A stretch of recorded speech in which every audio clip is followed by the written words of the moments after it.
Guys good evening, happy Diwali. आज दिवाली है और जा रहे हैं माँ उग्रतारा मंदिर में। मैं और मेरी सिस्टर जा रहे हैं दीपक जलाने के लिए। और मम्मी तो अभी फ़िलहाल घर पर साफ़ सफाई कर रही है और साफ़ सफाई करेगी। भैया आराम से थोड़ा फोड़िएगा। साफ़ सफाई कर रही है। साफ़ सफाई करने के वो यहाँ फिर जब मंदिर से जलाए, चलिए मंदिर में पहले जलाने के बाद उसके बाद जाएंगे अपने घर में जलाएंगे। तो चलिए लास्ट तक वीडियो देखते रहे आप लोग।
तो गाइज हम लोग यहाँ पर आए हुए थे, मेरे सिस्टर भी आई हुई थी। अब मम्मी तो अभी घर में अभी नगर में जो घर है वहाँ पर वो घर में दिया जला रही है, इसलिए मम्मी नहीं आई। तो गाइज अभी हम लोग दिया जलाने आए थे दोनों भाई बहन, और बस अभी फाइनल निकल रहे हैं दिया जलाकर। ये मेरी बहन हो गई। अब इधर से हम लोग निकलेंगे। अब माता दरबार आपका ये हो गया, माँ के दरबार। माँ की कृपा हमेशा बरसता है, तो आप बरसते आ रहा है। तो चलिए गाइज फिर आप लोग को आगे दिखा दे। शिव मंदिर चलते हैं अब हम यहाँ से।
गाइस रोड से मंदिर जाने से पहले ये हो गया मठ महलान।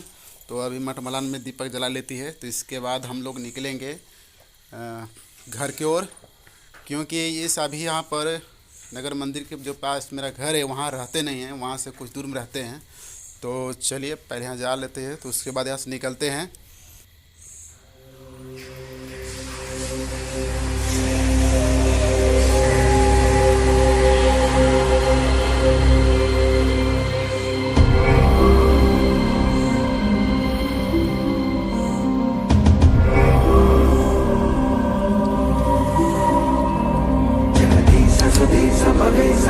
परमेश परात्पर भूतपित प्रणतं पतितं हत बुद्धिबलं